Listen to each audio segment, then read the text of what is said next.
I don't know what else there is to say, man. The Vancouver Canucks are, it's pretty sad how things are going, eh?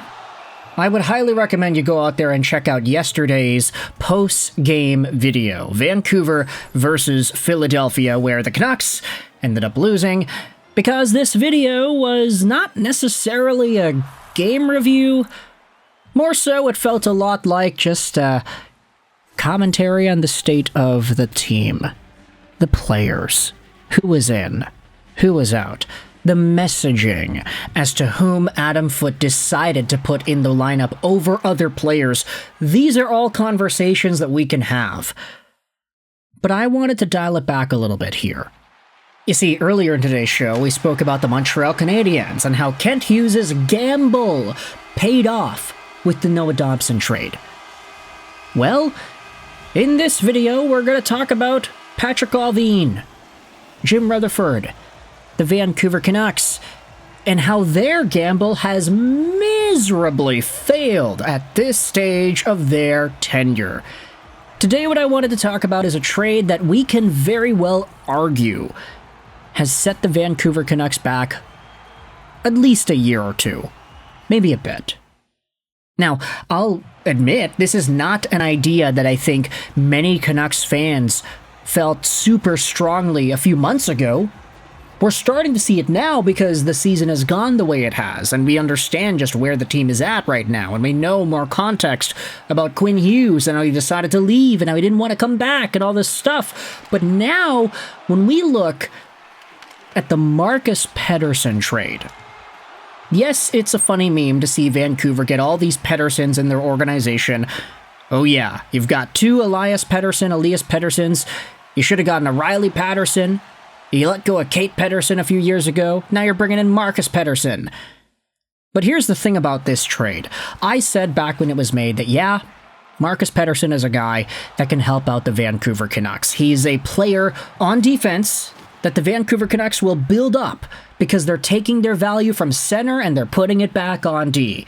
They did this with Filip Hronek with Bo Horvat. They're doing this with JT Miller and Marcus Pettersson. That was the deal. And when Marcus Pettersson signed his contract, there were a lot of Canucks fans and media members going out there and saying, hey, like, this guy plays pretty well. And when you see other contracts getting handed out to other defensemen, talk about the Luke Hugheses of the world getting so much money. You talk about Kevin Bahl getting just underneath Marcus Pettersson's dollar amount, but that guy is not nearly as skilled or accomplished. It's like, okay, Marcus Pettersson, till the end of 2031, at 29 years old, making $5.5, is not the absolute worst, and in fact, you can say it's good. For the defense-stabilizing play that he provides, this is a player that Vancouver is going to get some good usage out of. And might I remind you, the Vancouver Canucks traded away a first-round pick to get this dude.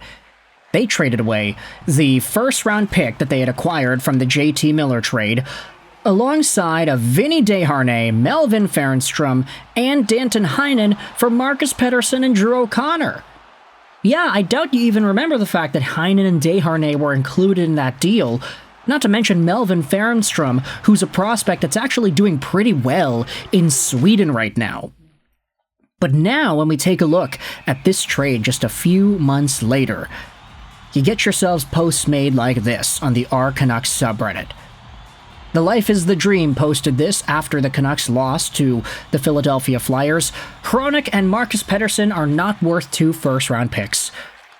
We traded 2 firsts for these guys to fix our defense problems, but our D still sucks. Management and ownership, or whoever signed off on these deals, miscalculated once again. The retool will be another 10 years. Now, the funny part is, you can look at this post and be like, wait a minute, what? That's not 100% accurate, and I would honestly agree. All the comments are calling out this Reddit post saying, hey, wait a minute, hold your horses there, we get that you're frustrated, but Filip Hronek is definitely worth a first-round pick. He's good, and I would honestly say that as a number 1 defenseman, who is only a number 1 defenseman because the best defenseman on the team ended up getting traded away. He's just de facto number 1 right now. It's not like he was ever going to be that for this Vancouver Canucks team.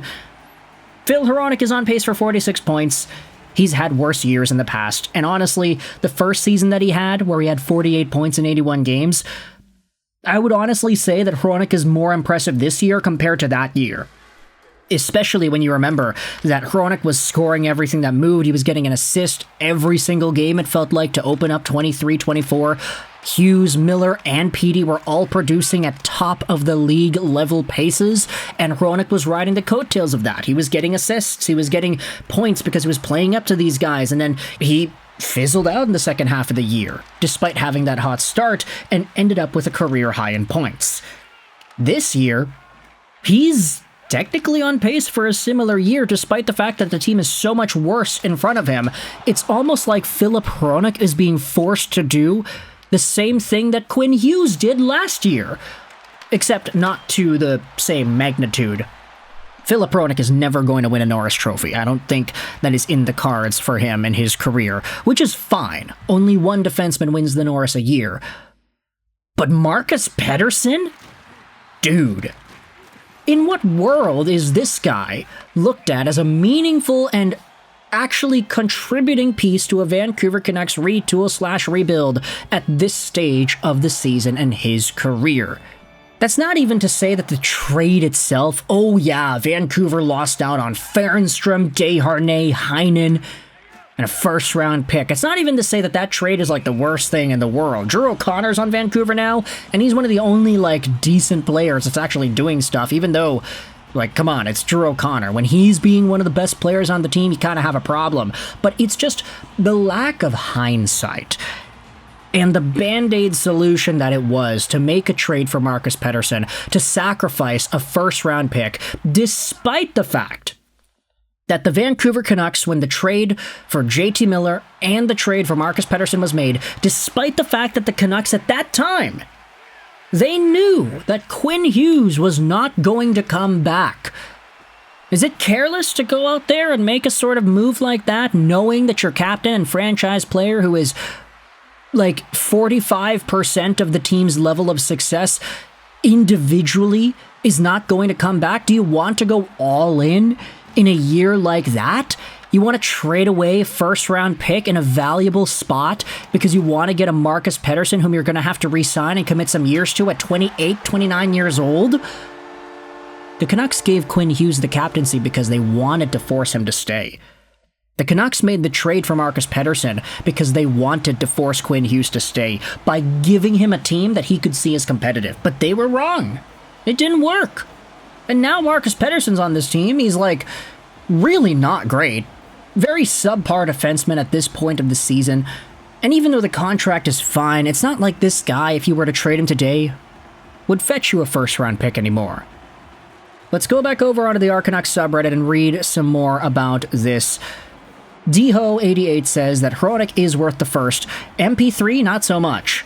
Marcus Pettersson is good, but we didn't need to give up a first if management had an inkling that Hughes was leaving. That was a waste of a pick. Rigor Mortis Hard says, not necessarily. Management said they want help from veterans to bring the new kids along. Marcus is apparently a big leader in the room, shows exemplary work ethic. Even Sidney Crosby came out to praise Marcus Pettersson for his value when the trade happened, and many a defenseman have been traded from Pittsburgh in Sid's time. He doesn't give them all high praise like that. So maybe not a waste after all, although I'd certainly be nice to have another mid-first round pick. You then have another reply that says, Canucks already had Myers and Hronek, who are the vets. They didn't need to throw away another first with MP3 for leadership. If they were so concerned about leadership without offense, they could have just signed Ian Cole. And that essentially seals the deal here. It's one of the many replies to that idea. Marcus Pettersson, leadership and all, it's valuable, but with a team that is seemingly focused on building the youth, having too many veteran guys and scratching guys like Elias Pettersson, Höglander, Ratu, it just doesn't align with that idea, does it not? It's sad to be a Canucks fan, man. Let me know your thoughts in the comment section below about the failed Marcus Pettersson trade. Do you think it really was a failure? Do you think I'm just being dramatic? Thoughts in the comment section. I hope you enjoyed this British Roll 9, and bye.